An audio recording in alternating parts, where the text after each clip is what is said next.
হযরত সুলাইমান নবী দেখলেন ব্যাঙ আল্লাহর দরবারে হাত বাড়া কাঁদে, বলে আল্লাহ বৃষ্টি দাও, আল্লাহ বৃষ্টি দাও, বৃষ্টি যদি না দাও আল্লাহ আমি ব্যাঙ মাখলুক বানাইছি, বৃষ্টি ছাড়া বাঁচতে পারি না, আল্লাহ তুমি আমারে বৃষ্টি দাও। সুলাইমান নবী ডাক দিলেন, উম্মত ফিরে চলো তাড়াতাড়ি, সালাতুল ইস্তিসকার নামাজ আমাদের পড়া লাগবে না, আল্লাহর আকাশে বৃষ্টি বাজেট হয়ে গেল। উম্মতেরা ডাক দেখে, নবী গো নামাজ পড়ার জন্য দোয়া করার জন্য আপনি তো ডেকে নিয়ে আসছেন, কেন নামাজ পড়া লাগবে না দয়া করে বলবেন কি? সুলাইমান নবী বললেন, উম্মতেরা আমি যা দেখলাম তোমরা দেখো না, আমার আল্লাহ যা শোনায় তোমার আর আল্লাহ তা শোনায় না, আমি আল্লাহ যেটা আমারে বুঝায় তোমাদেরকে সেইভাবে বুঝায় না। ওরে উম্মতেরা, এই বিরাট প্রান্তরের ভিতরে এক কোনায় একটা ব্যাঙ তার দুই পায়ের উপরে ভর দিয়া, ওই ব্যাঙটার তার সামনের দুইটা হাত আল্লাহর দরবারে বাড়াইয়া ওই ব্যাঙ আল্লাহর দরবারে কাঁদে, বলে আল্লাহ বৃষ্টি দাও। আল্লামা ইমাম আবুল ফারাজ ইবনুল জৌজি 900 বছর আগে তার উয়ুনুল হাকায়াতের মধ্যে তিনি কিতাবে লিখতেছেন, সুলাইমান নবী ডাক দিয়ে বলে, উম্মতেরা রে বনি ইসরাইল, ব্যাঙের দোয়া আল্লাহর দরবারে কবুল হয়েছে।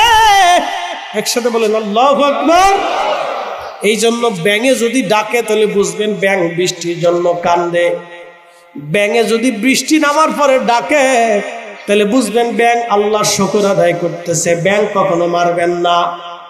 তারা মরুভূমির ভিতরে থাকতো, ওই মরুভূমির রাস্তা দিয়ে মানুষ বণিক দলেরা যাওয়ার সময় তারা ডাকাতি করত। আগের জমানাতে এমন অবস্থা ছিল, চুরি ডাকাতি হলে কোনো সালিশ বিচার ছিল না। জাহিলিয়াতের জমানায় নারীদেরকে জীবন্ত কবর দিলে কোনো সালিশ দরবার ছিল না। আমাদের বর্তমানে অবস্থা এরকম হয়ে গেছে, খুন খারাপি হলে আমাদের দেশের মামলা সামলা 2-3 মাস চলার পরে তারপরে আর মামলা সামলার খবর থাকে না। কথা কন না কেন? জাহিলিয়াতের চাইতে খুব মারাত্মক সময় আমরা পার করতেছি। খুব মনোযোগ দিবেন আমার নবীর উম্মতেরা, ও ভাইরা আমার। সেই জামানাতে জীবন্ত নারীদেরকে কবর দিলে সেই দিন বিচার সালিশ হতো না, সেই দিন কোনো বিচার হতো না। বাবা নিজে হাতে করে ধরে নিয়ে নিজের কন্যা সন্তানকে কবর দিতেন, কোনো বিচার নাই। নবীর একজন সাহাবী এসে কাঁদতেছে, বলে ইয়া রাসূলুল্লাহ, আমার কি আল্লাহ মাফ করবেনি? নবীজি বললেন, সাহাবী বলো তুমি জীবনে কি গুনাহ করছো? বলে ইয়া রাসূলুল্লাহ, আমার 9টা কন্যা সন্তান ছিল, আমি 9টা কন্যা সন্তানকে নিজে হাতে মাটি চাপা মাটি দিয়ে আমি হত্যা করেছি। নবী বললেন, সাহাবী 9টা সন্তানকে তুমি জীবন্ত কবর দিলা, একটা বারেও কি মায়া লাগে নাই?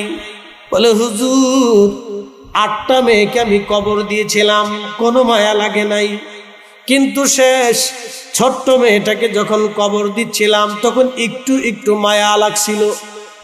আপনি বুঝেন তো কত হৃদয়ে মায়াহীন মানুষ, নিজের কলিজার টুকরো সন্তানকে জীবন্ত কবর দিল, মায়া লাগে নাই। সেই মানুষগুলি আমার রসুলের দরবারে যাইয়া এমন মায়া আলা হয়ে গেল, নবীর দরবারে পাপের কথা স্মরণ করে কাঁদতেছে, হুজুর এত বড় অন্যায় আমি করছি, আল্লাহ মাফ করবেনি। দাহিয়াতুল কালবি কেঁদে বলে, হুজুর আমি আমার নিজের হাতে কন্যা সন্তানকে কবর দিছি, নবী গো আল্লাহ আমারে মাফ করবেনি। দাহিয়া ডাক দে বলতেছি, ইয়া রাসূলুল্লাহ, আমি আমার নিজের হাতে নিজের কন্যাকে হত্যা করেছি। নবীজি বললেন, দাহিয়া রে কেমনে তুমি তোমার কন্যারে হত্যা করছো বলো? বলে হুজুর আমার বিবি অন্তঃসত্ত্বা হয়ে গেল। অন্তঃসত্ত্বা হওয়ার পরে নবীজি আমি আমার বিবিরে ডাক দে বললাম, বিবির আমি তো ব্যবসার জন্য বিদেশে যাচ্ছি, আমার এই সন্তান অনাগত সন্তান যখন ভূমিষ্ঠ হবে, যদি ছেলে হয় জীবন্ত রাখবা, আর যদি মেয়ে হয় তার মেরে ফেলে দেবা, কারণ আমি দাহিয়া কোনো মেয়ে সন্তানের বাবা হতে চাই না।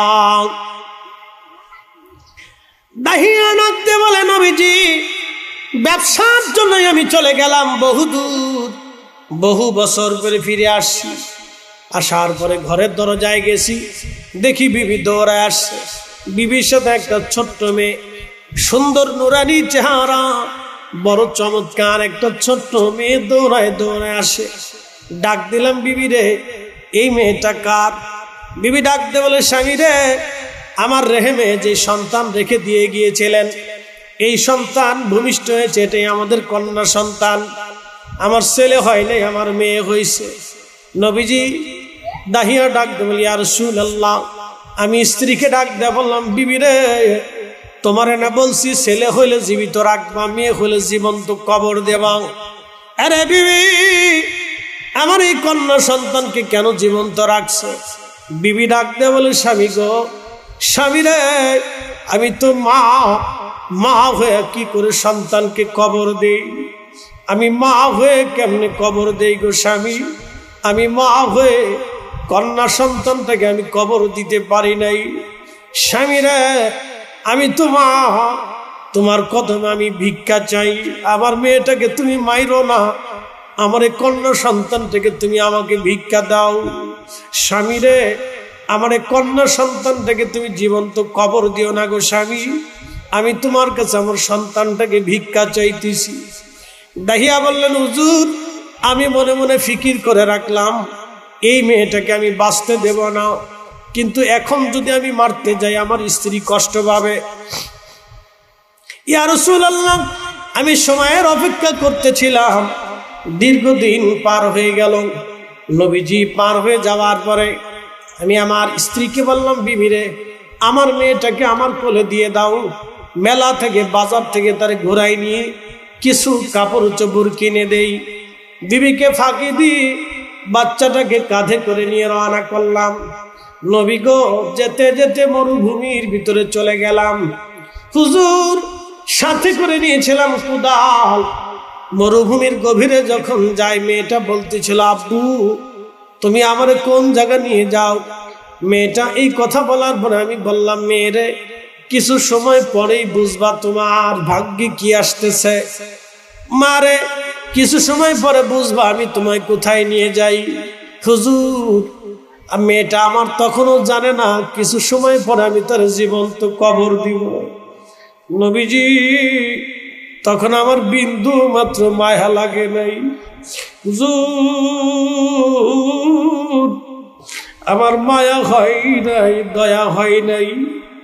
আল্লাহ নবী বললেন, ও আমার উম্মতরা, তোমরা শোনো, মাল্লাম ইয়ারহামিন নাস মাল্লাম ইয়ারহামিল্লাহ, যে মানুষকে দয়া করে না আল্লাহ তাকে দয়া করে না, যে মানুষকে দয়া করে আল্লাহ তাকে দয়া করে। চিৎকার করে জোরে বলেন না মারহাবা। এই জন্য ওলিদের দরবারে পৃথিবীর সব মানুষ নিরাপদ। ওখানে হিন্দু যায় বলে নিরাপদ, ওখানে খ্রিস্টান যায় বলে নিরাপদ, ওখানে বৌদ্ধ যায় বলে নিরাপদ, ওখানে মুসলমান যায় বলে নিরাপদ, ওখানে পাপীরা যায় বলে নিরাপদ। এখানে তারা নিরাপত্তা পায়, শান্তি পায়। কারণ পৃথিবীতে একটা মাত্র শান্তি, সেটা হলো কালবের শান্তি। কালবের শান্তি ছাড়া আর কোথাও শান্তি মেলে না। আর আল্লাহর ওলিদের বারগাহে কালবের শান্তি পাওয়া যায়। এই জন্য সব ধর্মের মানুষ এইখানেই যায়। বন্ধু, খুব মনোযোগ দিয়ে কথা শুনবেন। দাহিয়াতুল কালবে ডাক দিয়ে বলে, নবীজি, গভীর মরুভূমির ভিতরে যাই আমি কোদাল দিয়ে মাটি খনন করতেছিলাম। ইয়া রাসূলুল্লাহ, মাটি খনন করতেছি, আমার মেয়েটাও মাটি খুঁজতেছিল। আমার মেয়েটা মাটি খুঁজতেছিল আর বলতেছিল, আব্বু, এই মরুভূমির ভিতরে তুমি মাটি কেন খনন করো গো বাবা? আমি তখনও মনে মায়া লাগে নাই। মেয়েটাকে বললাম, মেয়েরে, কিছু সময় বুঝবা কি জন্য আমি কবর খনন করি, কি জন্য গর্ত খনন করি, মেয়েরে বুঝবা। তখন আমার মেয়েটা জানে না কি তার ভবিষ্যতে সামনে আছে। আল্লাহ বলেন, ওমা তাদরি নাফসুম মাযা তাকসিবু গাদা। মানুষ জানে না তার ভাগ্যে আগামী সময় কি বহন করে নিয়ে আসতেছে। মানুষ জানে না তার ভাগ্যে কি হবে। দাহিয়াতুল কালবি বলেন, নবীজি, মাটি খুঁজতে খুঁজতে খুঁজতেছিলাম, মাটিগুলি সিটে সিটে এসে আমার জুব্বায় লাগে, আমার দাড়ির ভিতরে মাটিগুলি ঢুকে যায়, আমার মাথার চুলের মধ্যে মাটিগুলি ঢুকে যায়।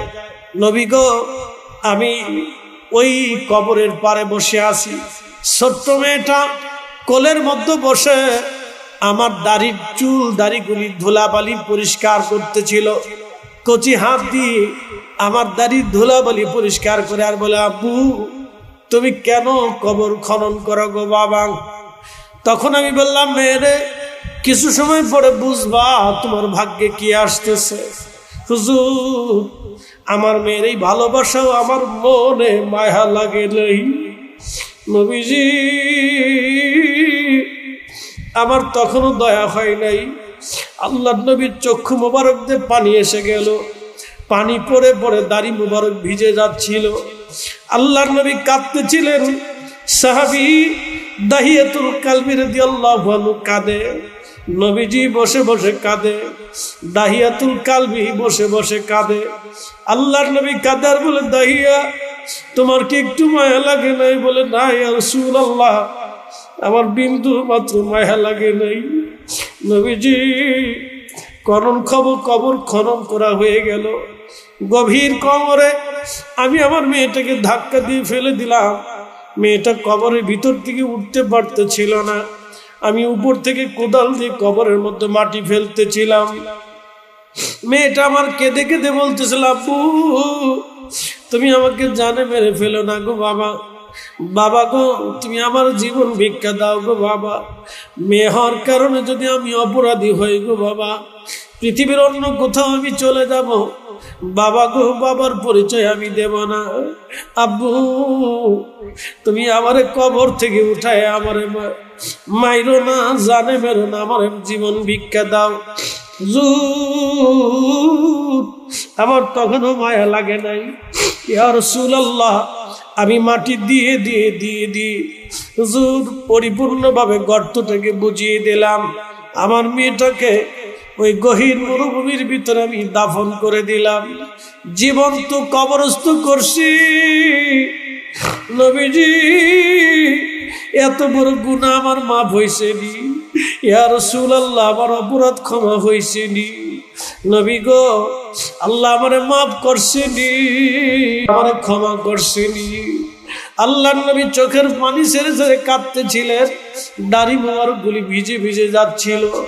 নবী কাঁদে, সাহাবী দাহিয়াতুল কালবিও কাঁদে, বলি, ইয়া রাসূলুল্লাহ, এত কঠিন গুনাহ আমার মাফ হয়েছেনি? আমি জানি না গো নবীজি, আমার গুনাহ মাফ হয়েছেনি। আল্লাহর নবী কাঁদে, দাহিয়াতুল কালবিও কাঁদতেছিলেন। নবীজি ডাক দিয়ে বললেন, সাহাবী দাহিয়ারে, তুমি যখনই কালেমা পড়ছো, আমার মালিক আমার রব সাথে সাথে তোমার জীবনের সমস্ত গুনাহগুলি মাফ করে দিয়েছে। ইয়া রাসূলুল্লাহ, নবীজি আমার গুনাহ কি মাফ হইছে নি?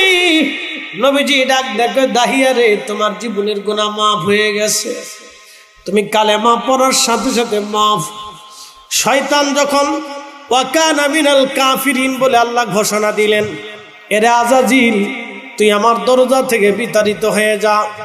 শয়তান তখন ডাক দিয়ে বলেন, রব্বুল আলামিন, 9 লক্ষ বছর তোমার ইবাদত করলাম আল্লাহ, 9 লক্ষ বছর ইবাদতের কি আমি কোনো বিনিময় পাই না।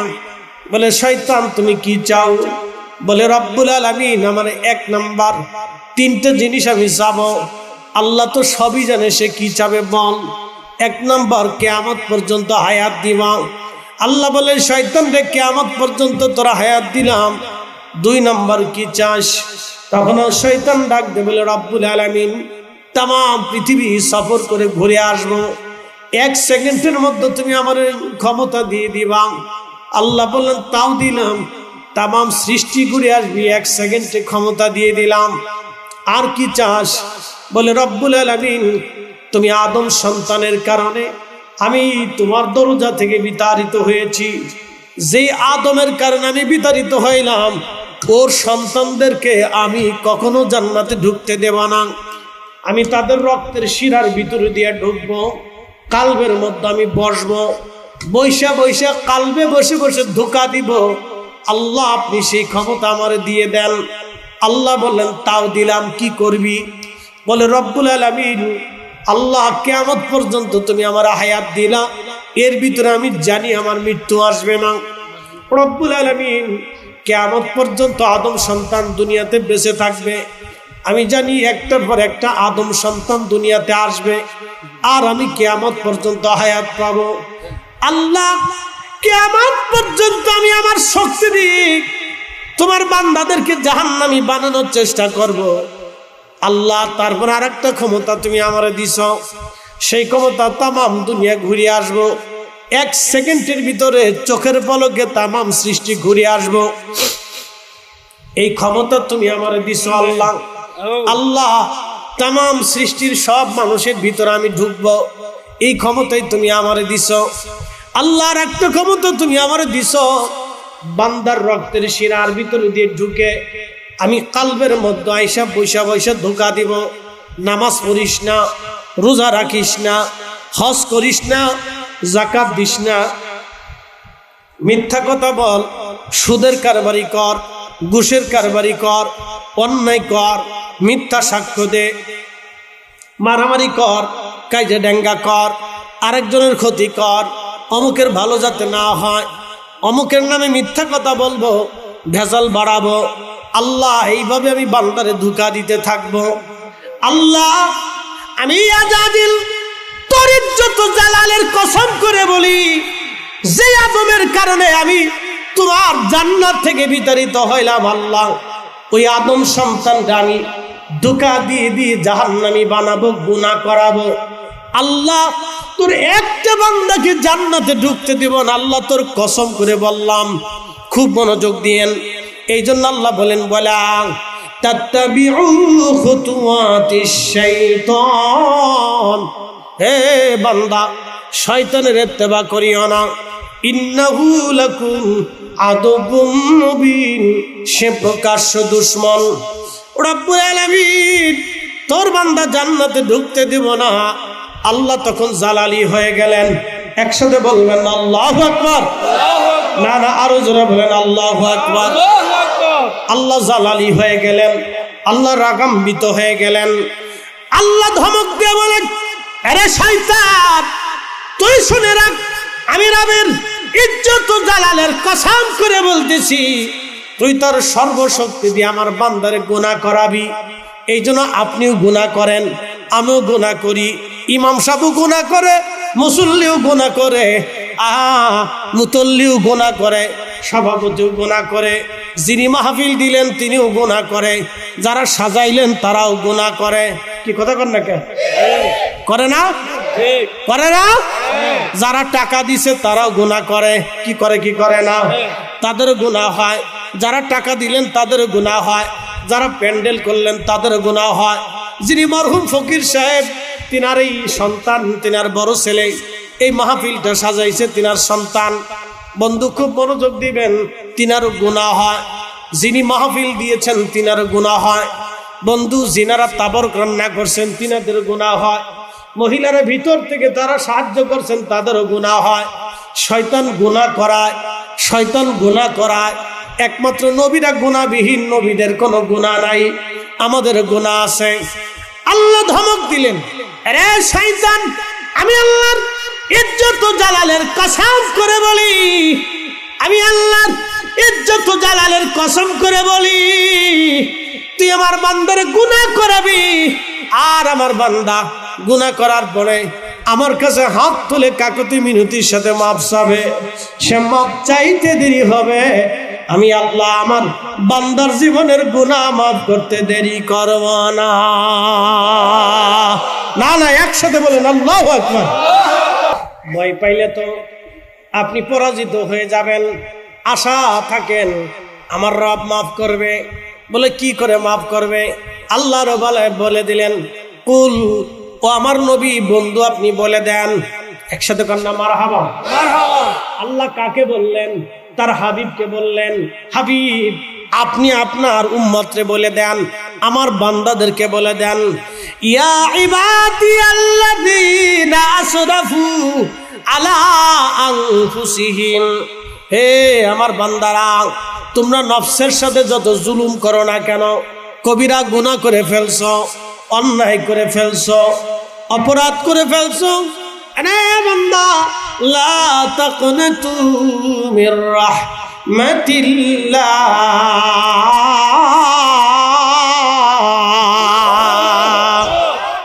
বান্দা আমার রহমত থেকে তুমি নিরাশ হইও না। একসাথে কর না মারহাবা। বৃষ্টি দেয় কে? আল্লাহ। বৃষ্টি দেয় কে? আল্লাহ। আষাঢ় মাসে দেয় কে? আল্লাহ। আশ্বিন মাসে দেয় কে? আল্লাহ। কার্তিক মাসে দেয় কে? আল্লাহ। শ্রাবণ মাসে দেয় কে? আল্লাহ। পাশে কি নদী? মেঘনা। পাশে কি নদী? মেঘনা। মেঘনা নদীতে বর্ষাকালে পানি দেয় কে? আল্লাহ। আবার শীতকালে কমায় কে? আল্লাহ। যে সময় পানির দরকার পানি দিল, যে সময় পানির দরকার না কমাই দিল। এটা কি বাংলাদেশ সরকারের কাজ না আল্লাহর কাজ? আপনি চাইলেও দেয়, না চাইলেও দেয়। পৃথিবীতে এমন দেশ আছে যেখানে বছর ধরেও চিৎকার করে কানলেও আল্লাহ বৃষ্টি দেয় না। আর পৃথিবীর এমন একটা দেশ বাংলাদেশ, এই বাংলাদেশে আল্লাহ জোর করে আমরা বৃষ্টি দেয়। ওই ল ল ল ল কি কথা কন না কে? কি করে দেয়?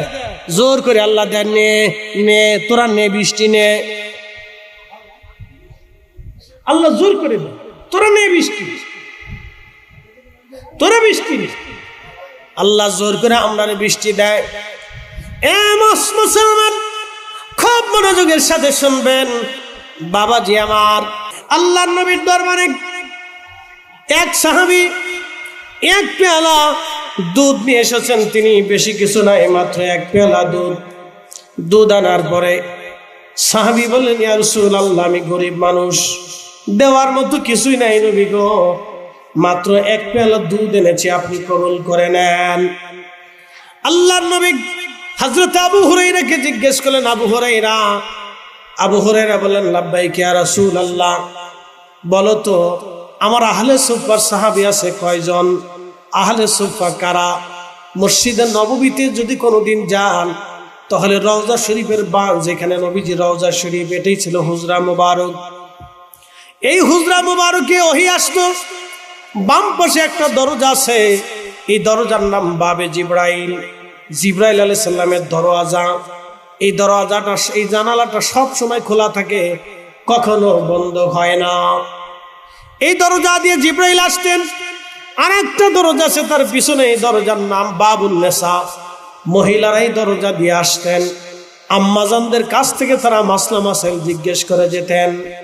ওই দরজা দিয়ে যদি আপনি ঢুকেন, কিছু দূর আগাইলেই ডান পাশে দেখবেন একটা টিলা পাওয়া যায়, এরকম স্টেজের মতো একটা ছোট্ট জায়গা আছে। এই জায়গার নাম হলো আহলে সুফা। সাহাবীরা এখানে থাকতেন। কোন সময় 80 জন, কোন সময় 100 জন, কোন সময় 150 জন। এইখানে একটা গাছ ছিল, তখন ঘর ছিল না। এই গাছের নিচে ছায়াতে ওই সাহাবীরা বসবাস করতেন। তাদের বাড়ি ছিল না, ঘর ছিল না, জমি ছিল না, টাকা ছিল না, পয়সা ছিল না, বাড়ি ছিল না, কিছুই ছিল না। তারা ওইখানে থাকতেন। খাবার আসলে খাইতেন, না আসলে না খেয়ে থাকতেন। একবার জোরে বলা যাবে কি মারহাবা? তাদেরকে বলা হতো আহলে সুফা। পৃথিবীতে এখনো অনেক ওলির দরবার আছে যেখানে কিছু মানুষ থাকে যাদের বউ নাই, বাচ্চা নাই, ঘর নাই, বাড়ি নাই, জমি নাই, জাতি নাই, কিছু নাই। প্রিয় উপস্থিতি, প্রিয় রাসূলের দরবারে এক পেয়ালা দুধ আনলে সাহাবী দুধ আনার পরে নবীজি বললেন, আবু হুরায়রা, লাব্বাইক ইয়া রাসূলুল্লাহ। আবু হুরায়রা রে, কি পরিমাণ সাহাবী আমার কাছে আছে বলো? বলে, হুজুর 80 জন আহলে সুফা সাহাবী আছে। আজকে 3 দিন হলো তাদের মাঝে কোনো খাবার আসে নাই, আমরা 3 দিন ধরে না খেয়ে আসি। হযরত সাইয়েদনা আবু হুরায়রা বললেন, ক্ষুধার কারণে আমি পেটের মধ্যে পাথর চাপা দিয়ে রাখতাম, পাথর দিয়ে আমি কাপড় দিয়ে পেট বেঁধে রাখতাম, যাতে আমার ক্ষুধা না লাগে। আমি পাথর চাপা দিয়ে বেঁধে রাখতাম। হাজরাতে আবু হুরায়রা বললেন, ঠিক আমি চিন্তা করতেছি, মাত্র এক পেয়ালা দুধ, মনোযোগ দিবেন, শুনেন। আবু হুরায়রা বললেন, মাত্র দুধের পেয়ালা একটা, মানুষ আছি আমরা 80 জন, এত মানুষ আমি দুধ কেমনে দিব? মনে মনে চিন্তা করলেন, ইয়া রাসূলুল্লাহ, মানুষ তো আমরা 80 জন, দুধের পেয়ালা মাত্র একটা। নবী বলেন, আবু হুরায়রা রে, বিসমিল্লাহ বলে শুরু করে দাও। হযরত আবু হুরায়রা বললেন, আমি বিসমিল্লাহ বলে দেওয়া শুরু করলাম। দিতে দিতে দিতে দিতে আমি 80 জন সাহাবীকে দুধ পান করাইলাম। 80 জন সাহাবী পেট পুরো দুধ পান করলো। এরপরে নবীজি নিজে পেয়ালার মধ্যে বিসমিল্লাহ বলে মুখ লাগাইলেন, দুগ্ধ পান করে ফেললেন, পান করলেন। এরপরে দুধ যা ছিল নবীজি বলেন, আবু হুরায়রা, এবার পেয়ালার মধ্যে দুধ যা আছে সব তোমার। আবু হুরায়রা বললেন, আমি চিন্তায় পড়ে গেলাম, কি করে সম্ভব? বিসমিল্লাহ বলে আমি শুরু করে দিলাম। যখন খাইতেছিলাম পেট আমার ভরে গেল। খাওয়ার শেষে দেখি পেয়ালার মধ্যে দুধ যা ছিল তাই আছে, একটু বাড়েও নাই কমেও নাই। একসাথে বলেন আল্লাহু আকবার। নবী সুলাইমান আলাইহিস সালাম বললেন, আমার উম্মতেরা, তোমরা তো বৃষ্টি চাইতেছ, তাহলে তোমরা শুনে নাও। বৃষ্টি যদি চাও তাহলে তোমরা আসো, আমরা সবাই মিলে সালাতুল ইস্তিসকার নামাজ পড়ি। সমস্ত উম্মত নিয়ে নবী সুলাইমান আলাইহিস সালাম সালাতুল ইস্তিসকার নামাজ পড়ার জন্য রওনা করলেন। সালাতুল ইস্তিসকার নামাজ পড়ার জন্য যখন রওনা করলেন, যাচ্ছিলেন, ঠিক এমন সময় বিরাট বড় মাঠের মধ্যে গেলেন। যাওয়ার পরে দেখলেন, সুলাইমান আলাইহিস সালাম দেখে একটা ব্যাঙ তার 2 পায়ের উপরে ভর দিয়া সামনে 2টা হাত আল্লাহর দিকে বাড়াইয়া ব্যাঙ দোয়া করে, ইয়া রাব্বি, মাখলুক বানাইছো, পানি ছাড়া বাঁচতে পারি না, তুমি জানো। আল্লাহ, আমি ব্যাঙ পানি ছাড়া বাঁচতে পারি না। আল্লাহ, বৃষ্টি নাই, বৃষ্টির অভাবে আমার কষ্ট হয়। আল্লাহ, পানি দাও, পানি দাও। ব্যাঙ কাঁদে, আল্লাহ পানি দাও। একসাথে বলবেন আল্লাহু আকবার। কি বুঝলেন আপনারা? ব্যাঙ কাঁদে আর বলে, নবী পানি দাও, পানি দাও, পানি। কেউ শুনে না, কেউ দেখে না, কেউ বুঝে না, কিন্তু সুলাইমান নবীর চোখে ধরা পড়ল। নবী তো কি গাছে জিকির করে কার? আপনার বাড়ি যে কুকুর আছে, এই কুকুর জিকির করে কার? বাড়ি যে বিড়াল, ও আল্লাহ জিকির করে, এই জন্য আপনি বিড়ালকে না খাওয়া রাখতে পারবেন না। আপনার বাড়ি যদি কুকুর পালেনি, তা আপনি তারা না খাওয়া রাখতে পারবেন না। আপনার বাড়িতে যদি আপনি গরু পালেন, তো আপনি তাকে না খাওয়া রাখতে পারবেন না, অন্যায়ভাবে তারা মারতে পারবেন না। কোন আল্লাহ জিকির করে, কিয়ামতের ময়দানে ওই গরু আল্লাহর বিরুদ্ধে, আল্লাহর কাছে আপনার বিরুদ্ধে মামলা করবে, বলে, আল্লাহ, আমার মালিক আমাকে লাঠি দিয়ে পিটিয়েছিল, আমি বিচার চাই। রাস্তা দিয়ে কুকুর যাইতেছে, ঠিক এমন সময় আপনি কুত্তার একটা লাঠি মারছেন, অথবা লাঠি দিয়ে একটা বাড়ি মারছেন। ওই কুকুরটা কিয়ামতের ময়দানে মামলা করবে, আল্লাহ, আমার ওই পথিক তোমার বান্দা আব্দুল করিম ওই দিন যাওয়ার সময় আমাকে তার লাঠি দিয়ে আমাকে আঘাত করছিল। আল্লাহ, আমি খুব ব্যথা পেয়েছিলাম, আমি তোমার মাখলুক, আমি কোনো দোষ করিনি। আল্লাহ, সে আমার মারছিল, আমি বিচার চাই। কি ভাবতেছেন? আল্লাহ মনে পয়সা করে দেওয়ার পরে স্যানিটারি দিবে না, নাকি বলেন? সুযোগ টুযোগ আছে? আল্লাহ ফাইসালা করিয়া আপনার পিঠে এরকম বাটাম চালান দিয়ে আল্লাহ বিচার করে দিবে। কথা কন নাকি, ঠিক কিনা? হ্যাঁ, মনে রেখেন এটা। বলে আমি বলছি না, আল্লাহ রসুল বলে গেছে। ইমাম সুয়ুতি আল হাবিলিল ফতোয়ার ভিতরে মাসালিকুল হুনাফা বি ওয়ালিদাইল মুস্তাফা, এই রাসালার ভিতরে উনি লিখছেন এই মাসালা। সেদিন ওরা আল্লাহর কাছে বিচার করবে। একটা পিঁপড়া আপনি অন্যায়ভাবে মেরে ফেলছেন, ও কোনো অপরাধ করেনি, অন্যায়ভাবে টিপে মেরে ফেলছেন, আগুন দিয়ে পুড়াইছেন, পানি দিয়ে মেরে ফেলছেন, ওই পিঁপড়া কিয়ামতের ময়দানে বিচার দিবে, আল্লাহ, তোমার বান্দা আমার আগুন দিয়ে পুড়াই মারছিল, আমি বিচার চাই। সেই দিন আল্লাহ আপনার আগুন দিয়ে পুড়াই তার ফায়সালা করবে। বুঝতে পারছেন? এই জন্য হিসাব খুব করা। প্রিয় উপস্থিতি হাজিরিন, ব্যাঙ, কথা কন নাকি, ব্যাঙ মারবেন না, ওরা বৃষ্টির জন্য কাঁদে।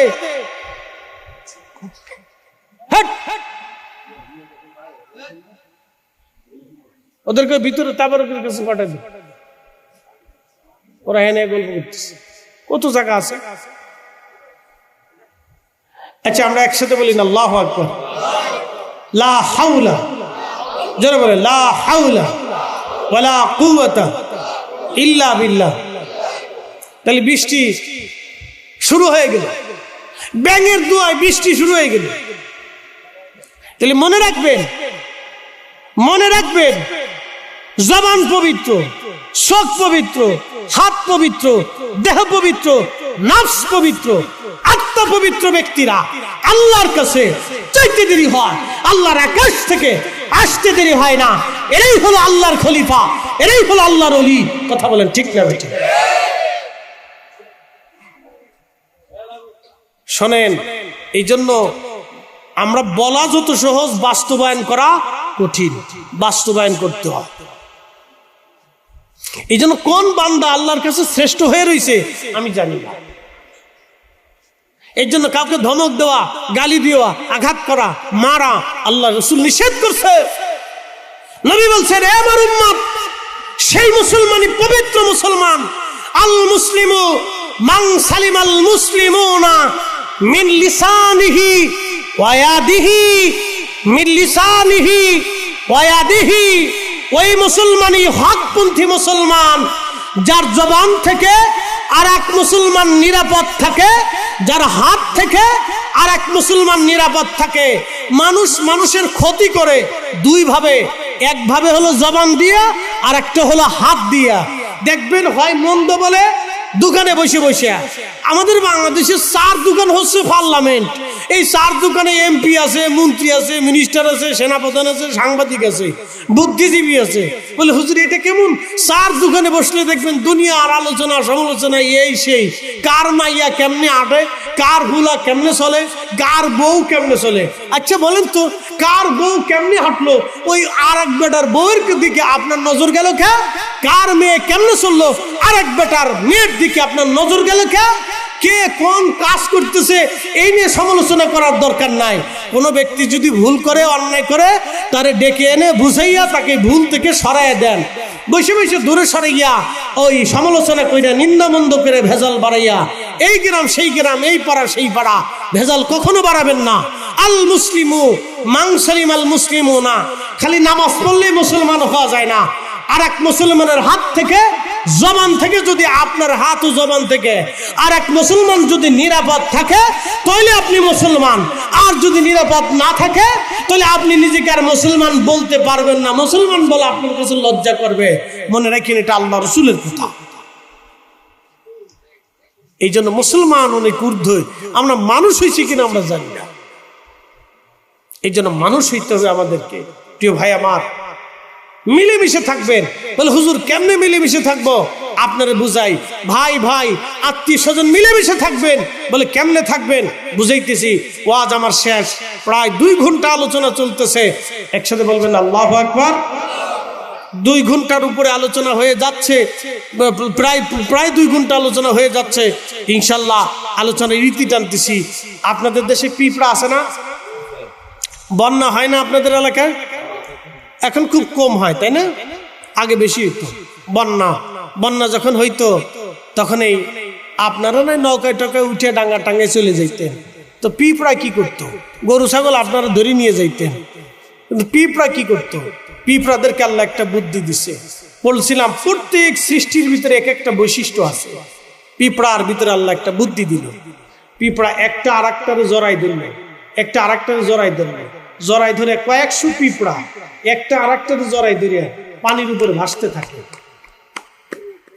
কেউ কাউকে ছেড়ে দেয় না, কেউ কাউকে ছাড়ে না, একজন আরেকজনকে জড়াই ধরে রাখে, কেউ কাউকে ছাড়ে না। ওরা জানে যে আমরা যদি একজনকে ছেড়ে দেই তাহলে ও মারা যাবে, আমরাও মারা যাব। ওইভাবে ভাই ব্রাদার আত্মীয় স্বজন মিলেমিশে বসবাস করবে, ঝগড়া ফাসাদ করবেন না। আমাদের দেশে ঝগড়া ফাসাদ হয় ছোটখাটো জিনিস নিয়ে, ডিম নিয়ে, আম নিয়ে, তাল নিয়ে, বেল নিয়ে, এটা নিয়ে, সাধারণ বিষয় নিয়ে। আপনারা এগুলি করবেন না, কারণ আমরা শ্রেষ্ঠ জাতি মানুষ। আল্লাহ আমাদেরকে মানুষ হওয়ার তৌফিক দান করুন। সকলে বলেন আমিন। মানুষ হইয়া ভবেতে আসিয়া মানুষের করিলাম কি লা ইলাহা ইল্লাল্লাহ লা ইলাহা ইল্লাল্লাহ লা ইলাহা জোরে লা ইলাহা ইল্লাল্লাহ লা ইলাহা হাসবি রাব্বি জাল্লাল্লাহ মা ফি কলবি গায়রুল। একটু বাড়াও না ভাই।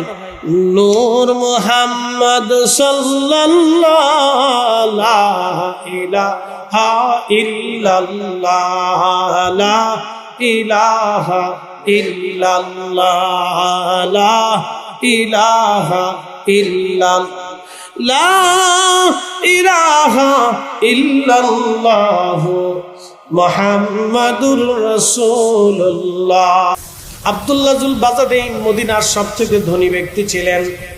কালেমা পড়ার কারণে তার চাচা তাকে সম্পদ থেকে জুদা করে দিলেন, তাদের এলাকা থেকে বের করে দিলেন।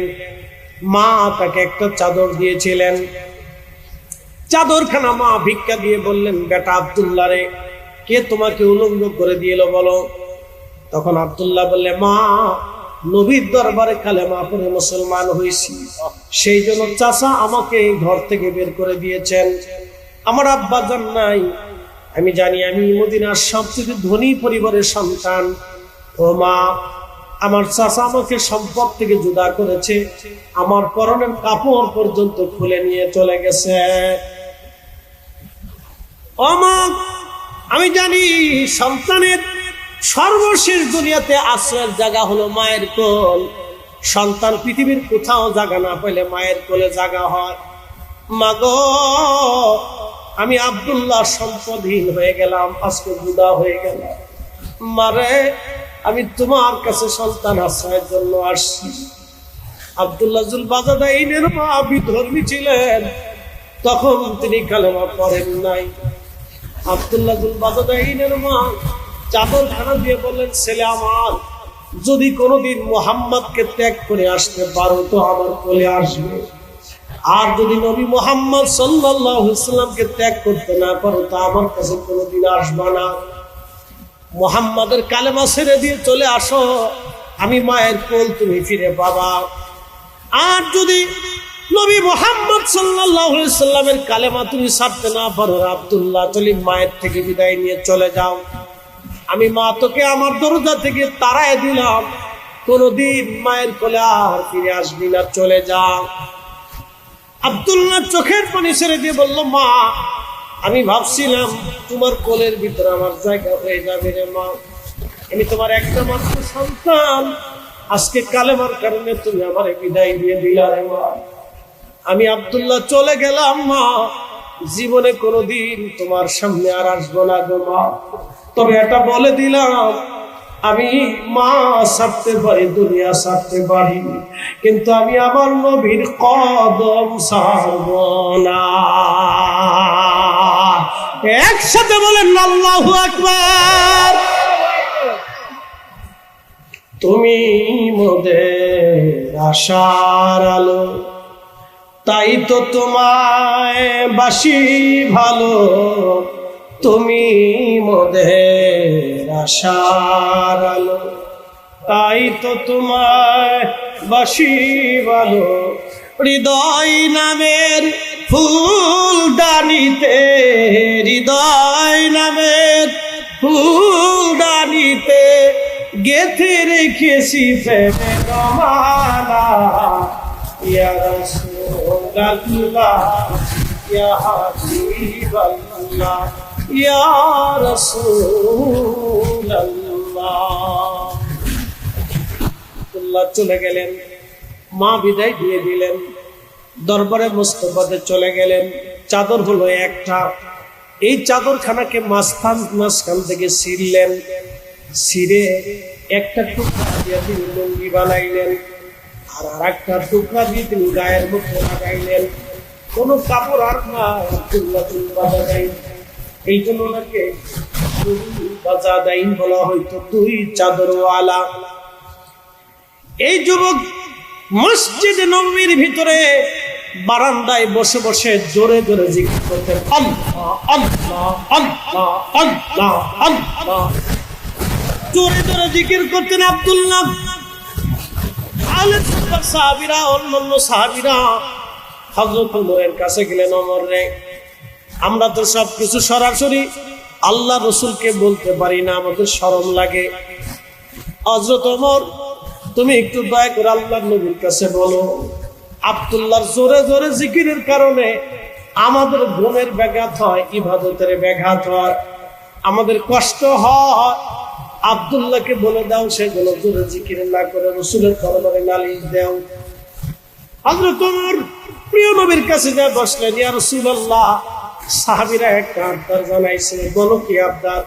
বলে, হুজুর, আপনার আব্দুল্লাহ জুল বাজাদাইন যুবক ছেলেটা নতুন কালেমা পড়ে আসছে, মসজিদে নববীর মধ্যে সে জোরে জোরে জিকির করে। ইয়া রাসূলুল্লাহ, তার জিকিরের কারণে, আওয়াজের কারণে অন্যান্য সাহাবীদের ঘুমের কষ্ট হয় এবং ইবাদতের ব্যাঘাত ঘটে। নবীজি, আপনি দয়া করে তাকে জিকির জোরে জোরে করতে বারণ করে দেন।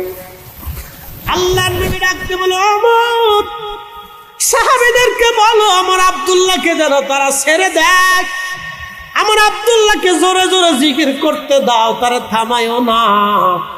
একসাথে করে কন্যা মারহাবা। আর আমরা খালি ফতোয়া মাইরে মাইরে আর দোয়া বন্ধ করলাম, জিকিরের মাহফিল বন্ধ করে দেওয়ার ফতোয়া মারতেছি। তোমার ফতোয়ায় যদি একজন মুসলমান খুদার জিকির থেকে মাহরুম হয়, ও আল্লামা, ও মাওলানা, ও বক্তা, কিয়ামতের ময়দানে কি জবাব দিবা বলো? এই আস্তে বলেন, জোরে বলেন। বুঝেন নাই? আপনাকে বুঝাইতেছি, ভালো করে বুঝে যান। মেহেশ্বরের মাঠে আমার কারণে যদি একজন ব্যক্তি সুদ খাইতে উদ্বুদ্ধ হয়, যেমন আপনার কাছে এসে বলল, আব্দুল করিম, এই আমি টাকার খুব অভাবের মধ্যে পড়ছি, আপনি আমারে 10,000 টাকা এক মাস পরে আপনাকে দিন। তা আপনি বললেন, রহিম, টাকার জন্য এসিস, কাজ কর, এক মাস পরে যেতে দিবি, তো লাভ কত দিন? 10,000 টাকা যদি তুই 500 টাকা লাভ দিস, তাহলে আমি তোর 10,000 টাকা হাওলাত দিই। কথা বুঝছি? তো সে কি করলো? নিরুপায়, টাকা কোথাও পাচ্ছে না, সে বাধ্য হয়ে 10,000 টাকা 500 টাকার সুদে আপনার কাছ থেকে নিবে।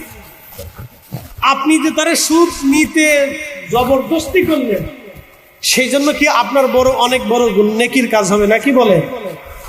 কিয়ামতের ময়দানে দাঁড়াইতে হবে না? কথা কন না কেন? দাঁড়াইতে হবে না? এই মাহফিলে আসার সময় কোন ব্যক্তি যদি কোন মুসলমানকে ফিরায় যে এই মাহফিলে যাওয়ার দরকার নাই, চল আমরা সাকিব, ওই ব্যক্তিকে কিয়ামতের ময়দানে আল্লাহ আসামি দাঁড়া করবে। আমার বান্দা, তুমি আমার বান্দারে এই জিকিরের মাহফিল থেকে কেন ফিরেছিলে? আমার বান্দা যদি মাহফিলে বসতো, তাহলে কিছু সময় দুরূদ পড়তো, কিছু সময় আমার বেহেশতের বাগানে কাটাইতো, কিছু সময় জিকিরের মজলিসে বসতো, দোয়ায় বসতো। তো তুমি ইবাদত থেকে আমার বান্দাকে কেন সরাইছো? এর জবাব দিয়ে বেহেশতে চলে যাও। 14 পুরুষ কেন, তারা 18 পুরুষ কেন? 14 লক্ষ পুরুষের জিন্দিগি পার হলেও তো হিসাব দিয়ে বেহেশতে যাইতে পারবে না। অতএব হিসাব কিতাব বড় কঠিন। ফতোয়া দেওয়ার আগে বুঝে সুঝে যাইনে বুঝে তারপরে ফতোয়া দিতে হবে, নতুবা খারা জাহান্নাম ছাড়া আর কোনো রাস্তা হবে না। কিন্তু এই উপস্থিতি আমার, এই জন্য আমার আপনার দ্বারা কোনো ব্যক্তি যদি আল্লাহর ইবাদত থেকে জুদা হয়ে যায়, তাহলে সেই খেসারতটা আমাকেই দিতে হবে। আমার কথার কারণে যদি কোনো ব্যক্তি খোদার ইবাদত থেকে জুদা হয়ে যায়, তো খেসারত কিন্তু আমাকেই দিতে হবে, অন্য কেউ দেবে না। এখানে হিসাব কিতাব কঠিন। আল্লাহ আমাদেরকে মুসলমান হওয়ার তৌফিক দিক। সকলে জোরে বলেন আমিন। আমরা কি হতে চাই? মুসলমান। জোরে বলেন, কি হতে চাই? নবীর আদর্শে। কথা বলেন ঠিক কিনা? রসুলের আদর্শে। জোরে বলেন, রসুলের আদর্শে। মিথ্যা বলবো না, চগলখুরি করবো না, গীবত করবো না, মিথ্যা সাক্ষ্য দেব না, অন্যায় ভাবে কারো সম্পদ খাবো না। কথা কেন লাগে? ঠিক কিনা? মনে থাকবে, যদি এগুলি করতে পারেন তাহলে আসল শূন্য। খালি ফাঁকি মাথায় দিয়ে রাস্তায় হাঁটলে শূন্য আদায় হবে। শুধু সুন্নত আদায় হানাস জুব্বা গায়ে দিয়ে রাস্তায় হাঁটবেন। সৌদি আরবে ছিলাম, জুব্বাকে কিনাচ্ছি গায়ে দিয়ে হাঁটবেন, বিরাট সুন্নত না, তা হবে না। খালি সুন্নত এটার ভিতরেই না, আসল সুন্নত হলো নিজের কালকে পরিশুদ্ধ করা, হিংসা, রিয়া, কামনা, বাসনা, অহংকার, অহমিকা, এগুলি থেকে নিজের কালকে যদি পবিত্র রাখতে পারেন, এটা হলো বড় সুন্নত। কোন সুন্নত? বড়, জোরে বলেন কোন সুন্নত? কোন সুন্নত? দামি সুন্নত, আপনার জীবনের সবচেয়ে বড় সুন্নত। আল্লাহর নবী সাহাবীদেরকে বললেন, যাবার সময় নবীজির সাথে সাহাবীর দেখা হলো। আল্লাহ রাসূল বললেন, হে আমার উম্মত, তুমি দাঁড়াও। এই শুনে দেন হাদিস, 1 মিনিট আমার দিকে তাকান, হাদিসটা খুব গুরুত্বপূর্ণ। আমার উম্মত দাঁড়াও। সন্ধ্যা থেকে সকাল, সকাল থেকে সন্ধ্যা তোমার দিলকে, কালকে তুমি হিংসা মুক্ত রাখবে, অহংকার, অহমিকা মুক্ত রাখবে। মনে রাখবে হে আমার সাহাবী, এটা আমি নবীজির সুন্নত। একসাথে কর না মারহাবা। এরপরে রাসূল বলেন, মান আহাব্বা সুন্নতি। দেখেন অনেক ভাইরা তো ওয়াজ করে মান আহাব্বা সুন্নতি, আগেরটা কয় না, আগের অংশটুকু কয় না। নবীজি সাহাবীকে দাঁড়া করাইলেন, সাহাবী, সকাল থেকে সন্ধ্যা, সন্ধ্যা থেকে সকাল তোমার দিলকে তুমি হিংসা, অহংকার মুক্ত রাখবে। শোনো, এটাই আমি নবীর সুন্নত। মান আহাব্বা সুন্নতি ফাকাদ আহাব্বানি। যে আমার সুন্নতকে ভালোবাসবে সে আমাকে ভালোবাসবে। ওয়া আহাব্বানি কানা মাই ফিল জান্নাহ। যে আমাকে ভালোবাসবে সে আমার সাথে জান্নাতে চলে যাবে। বলেন না মারহাবা। আসল সুন্নত বুঝাইতে পারছি না আপনাদেরকে? আসল সুন্নতের নাম কি? হিংসা, অহংকার, নিজের দিলকে মুক্ত রাখা। আল্লাহ তৌফিক দিক, বলেন আমিন। ও ভাই, আমাদের দেশে কিছু সাদা সিধা হাবাগুবা মানুষ আছে না? আছে না? নাই? সমাজ তাদের কি বলে? বুকা। ভাই ও বুকা না, ওই অরিজিনাল মানুষ। ও মানুষের ঠকানোর চিন্তা নেই, কারোটা মারার চিন্তা নেই, কারো সাথে ভেজাল বাড়ানোর চিন্তা নেই, কারো ক্ষতি করার চিন্তা নেই, কারো গীবত করার চিন্তা নাই, কারো হিংসা করার চিন্তা নাই, কারো মাথায় বাড়ি দেওয়ার চিন্তা নেই। মানুষ থাকলে ওই আছে। এই কথা কর না কেন? মানুষ থাকলে কি আছে? ওই আছে। ও আবাগুবা দেখতেছেন না? ওই অরিজিনাল মানুষ, ও অরিজিনাল মানুষ। আর সমাজ তারা বলে হলো বুকা। না, ও বুকা না, ও অরিজিনাল মানুষ। আল্লাহ আমাদেরকে বোঝার তৌফিক দিক, ভাই বলেন আমিন। আসেন নবীজিকে দাঁড়ায় সালাম জানাই, ইয়া নবী সালাম।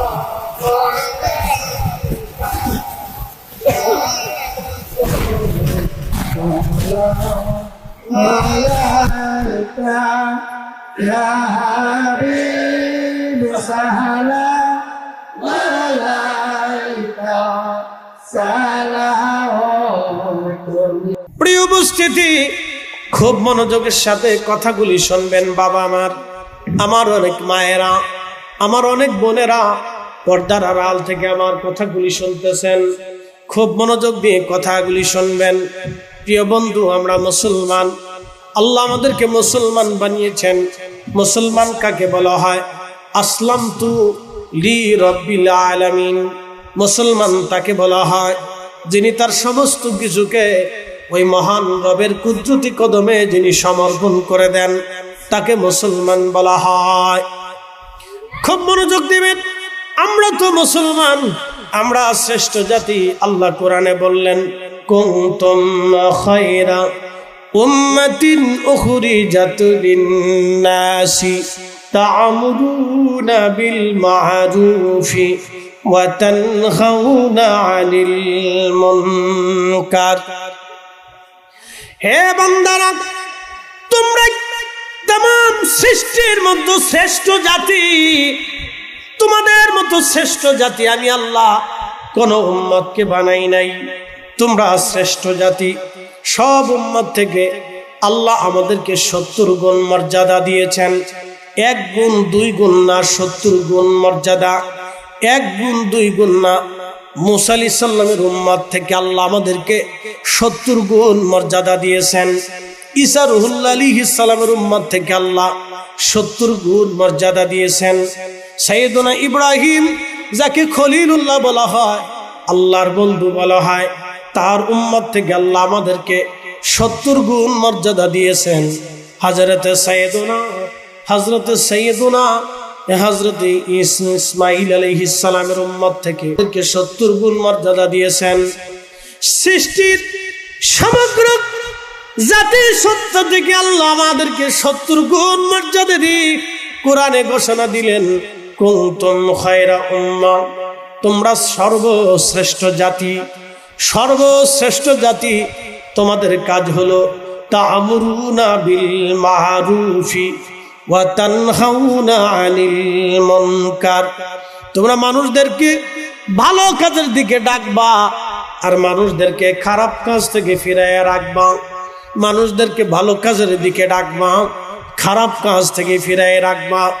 খুব মনোযোগ দিবেন, ভালো করে শুনবেন। এই মানব জাতি ছাড়া বর্তমানে পৃথিবীতে 4 লক্ষ প্রজাতির জীব এবং জীবন আছে। প্রত্যেকটা জীব এবং জীবনের আলাদা বৈশিষ্ট্য আল্লাহ দিয়েছেন।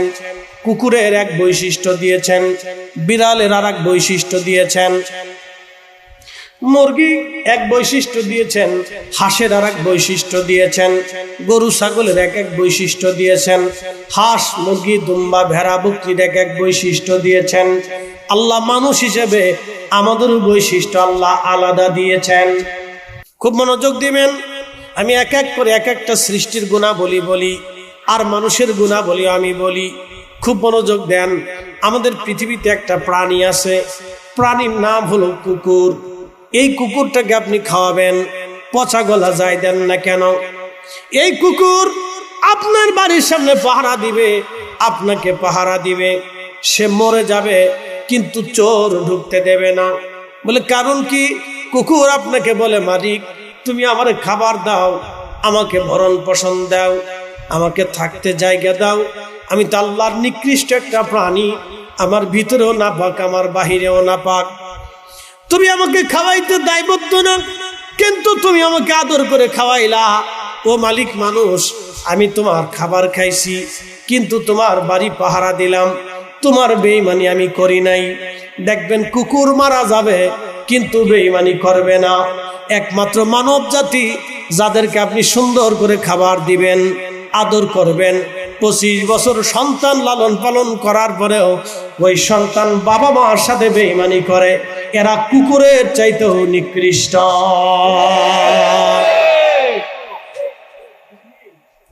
বুঝাইতে পারছি আপনাদেরকে? কুকুরের চাইতেও।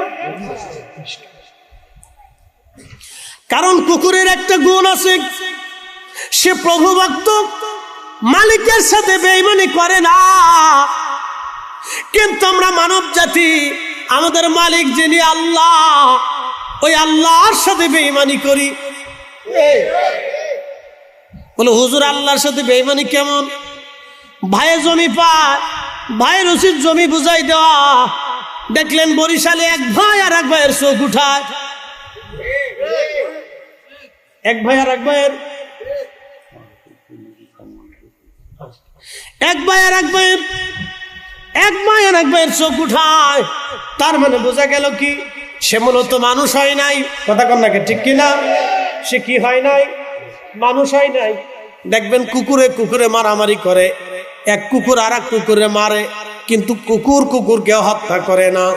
বিড়াল বিড়ালে মারামারি করে, এক বিড়াল আর এক বিড়ালে মারে, কিন্তু একবারে জানে মেরে ফেলে দেয় না।